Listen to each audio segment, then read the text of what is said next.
Welcome to Democracy Now!, democracynow.org, the War and Peace Report. I'm Amy Goodman. We're broadcasting from Milwaukee.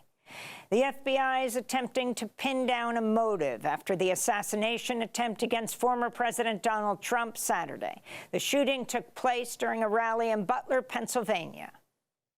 You want to really see something that said, take a look at what happened.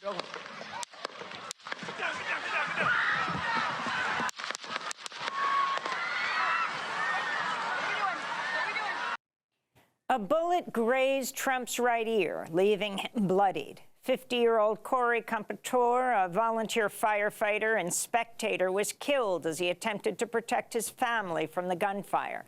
2 others are in critical condition. Secret Service fatally shot the gunman, 20-year-old Thomas Matthew Crooks, moments after he fired. The Justice Department's investigating the shooting as an act of domestic terrorism. Investigators believe Crooks acted alone when he shot an AR-15 towards the rally stage from atop a nearby building just minutes into Trump's speech. Some attendees said they spotted the gunman climbing to the roof and attempted to get law enforcement to pay attention and intervene. Moments after a bullet grazed Trump's ear, a photographer from the Associated Press snapped a photo of a bloodied Trump raising his fist with an image of an American flag behind him. Many online commentators are speculating the incident and the image will help Donald Trump's election bid. President Joe Biden ordered a review of the rally's security. He addressed the nation from the Oval Office Sunday evening.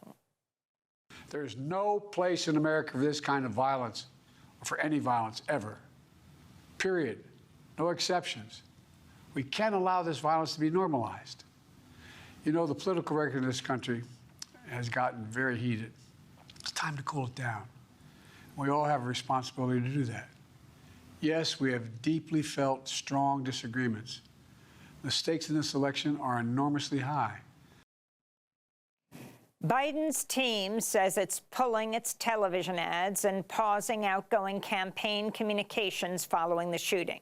This comes amidst mounting pressure for Biden to end his presidential campaign. 19 congressional Democrats have now called on Biden to step aside. Before the attack on Saturday, Biden was reportedly grilled on a call with centrist Democrats over his plans. The call was described to Axios as a disaster. The youth climate group Sunrise Movement publicly called on Biden to step aside Friday, saying the climate risk is too great. Another Trump presidency would cause catastrophic and irreversible damage to our climate, the group warned. Meanwhile, Donald Trump arrived here in Milwaukee Sunday as the Republican National Convention kicks off. Thousands of Republicans are participating in the event, where Trump will accept the nomination for president. On the eve of the RNC Sunday, dozens of people set up an unhoused encampment just minutes from Fiserv Forum, where the RNC is underway to protest policies that have exacerbated poverty and a housing crisis nationwide. Democracy Now! Is there. What it means to be in this encampment during the RNC for us means putting a face to the poverty. Okay? Poverty doesn't discriminate in the United States. It doesn't matter whether you're a brand new baby, because she was born literally. I walked from Tent City to the hospital because that was my struggle for housing. The encampment was organized by the Poor People's Army, which will lead a march later today. Later in the program, we'll also be talking to some of those involved. Several other anti-Trump protests are also moving forward today, including the march on the RNC. This is spokesperson Omar Flores. Well, nothing really changes for us, you know. I will say that Trump breeds a lot of hate. He encourages this type of thing. But we're going to continue with the family-friendly march. The shooting has nothing to do with us, really. We'll have more on the protests and from the protests later in the broadcast, as well as through the week. In Gaza, Israel killed at least 91 Palestinians and injured 300 others when it bombed the coastal area of Al-Mawasi near Khan Yunis Saturday. Hundreds of thousands of Gazans have been staying in the designated safe zone of Al-Mawasi after fleeing other areas, including Rafah. This is a survivor of the slaughter.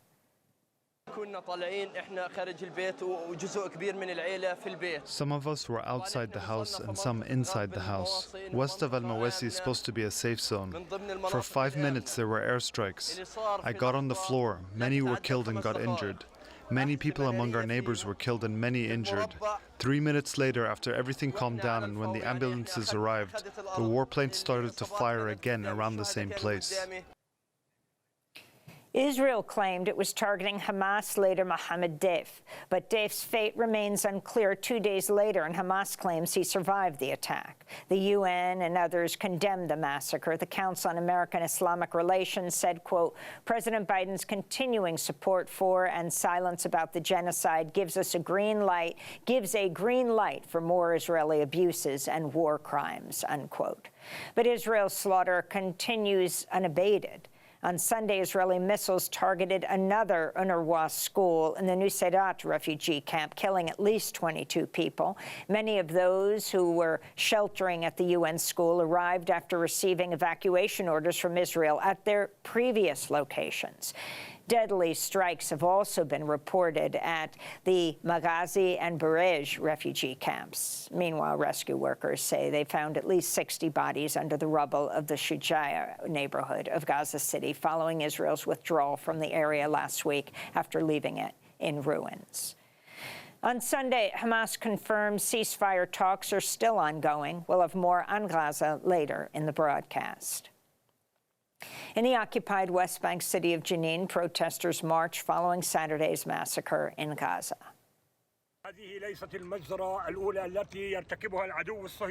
This is not the first massacre committed by the occupation against children, women, and elders. The occupation is helpless to reach the resistance movement. Each time they commit a massacre and claim they were attacking leaders of the resistance, we tell them, you are cowards, murderers, and criminals. You only kill children and women. Thousands of Israelis also took to the streets of major cities to call on the Israeli government to finalize a ceasefire and hostage deal. Voters in Rwanda are casting ballots today, an election that's expected to easily keep President Paul Kagame in office for a fourth straight term. He's been in power since 2000, making him the only elected president of Rwanda since the 1994 genocide, which up to 1 million Tutsis and moderate Hutus were killed by militia members. Ahead of the election, Rwandan courts banned Kagame's biggest rivals from running. Rights groups have called out Kagame's sweeping crackdown on the press and dissent, as well as the backing of M23 rebels in the Democratic Republic of Congo, who have been accused of committing rape, murder, and torture. Pakistan announced it's moving to ban former Prime Minister Imran Khan's PTI party. This comes just days after Pakistan's Supreme Court ruled PTI is eligible for a number of seats in national and provincial assemblies. It also comes after another court acquitted Khan and his wife of charges their marriage violated Islamic law. Imran Khan remains behind bars on separate charges of inciting riots in 2023. The UN and others have deemed Khan's detention arbitrary and said, quote, it appears to have been intended to disqualify him from running for political office, unquote. In Ecuador, 5 people have been convicted for the assassination of presidential candidate Fernando Villavicencio. He was a former journalist shot dead at a campaign rally in Quito last year. He was running on an anti-corruption platform and had vowed to take on organized crime. This is his wife's attorney, Hugo Aspin. This is an important first step. I think the country needs transparency. The country needs to get to the intellectual authors so that there isn't impunity. The only way to get security in the country is by erasing impunity of any people committing a crime. Back in the United States, as anti-immigrant hate speech is expected to be a centerpiece of the Republican National Convention, a new report by Human Rights Watch and the Drug Policy Alliance reveals the U.S. deports thousands of immigrants every year for drug offenses, many of which are no longer penalized under state law, including marijuana-related offenses. The groups say that between 2002 and 2020, 500,000 immigrants were deported, policies that have torn apart families and destabilized communities. And in Texas, around 350,000 homes and businesses in the Houston area remain without power Sunday, nearly 1 week after Hurricane Beryl slammed into the region. Some residents have taken to sleeping in their cars in scorching temperatures. Texas Governor Greg Abbott called for an investigation into CenterPoint Energy, which residents say was unprepared to respond to the disaster. This is Deborah Powell, a 72-year-old retiree from Houston. And it should be something that the city could do to give these people lights and make sure that we don't suffer no more. Houston should have to suffer. H-Town, this is H-Town, man. H-Town shouldn't have to suffer, but we're suffering right now. So it's something, you know, I know Mayor Whitmire just got in there, so I'm not gonna down him.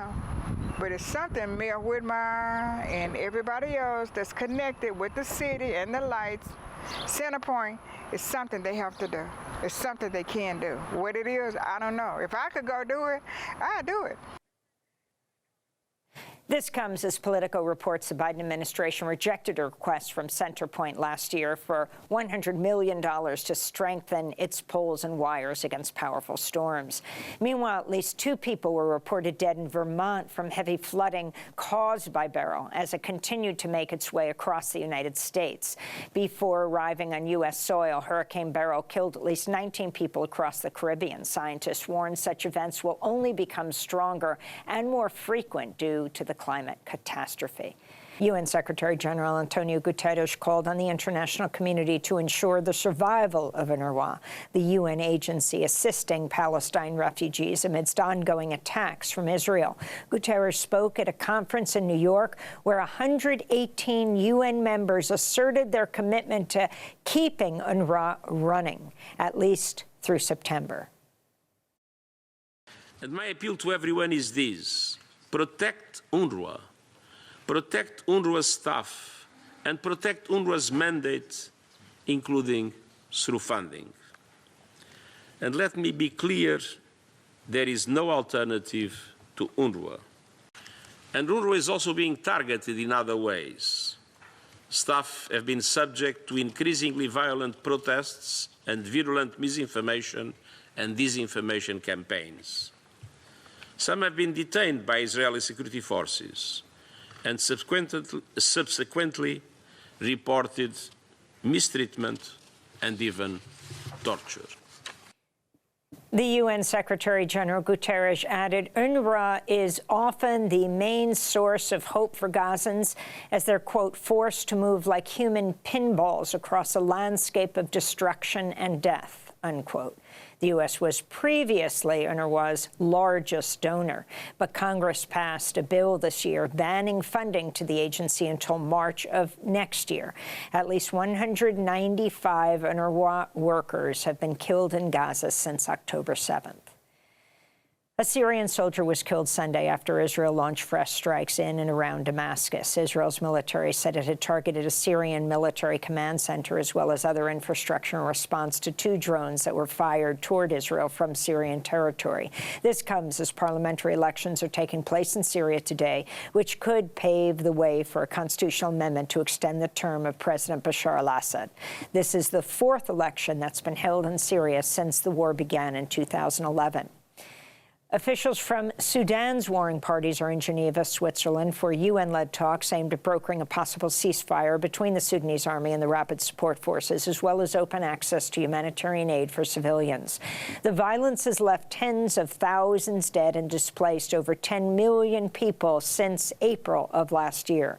The UN says about 26 million people, slightly more than half the population of Sudan, is facing high levels of acute food insecurity. In Somalia, at least 9 people were killed after a car bomb was detonated outside a cafe in the capital Mogadishu Sunday as people gathered to watch the Euro 2024 soccer finals. Some 20 others were wounded in the explosion. Al-Shabaab has claimed responsibility for Sunday's deadly attack.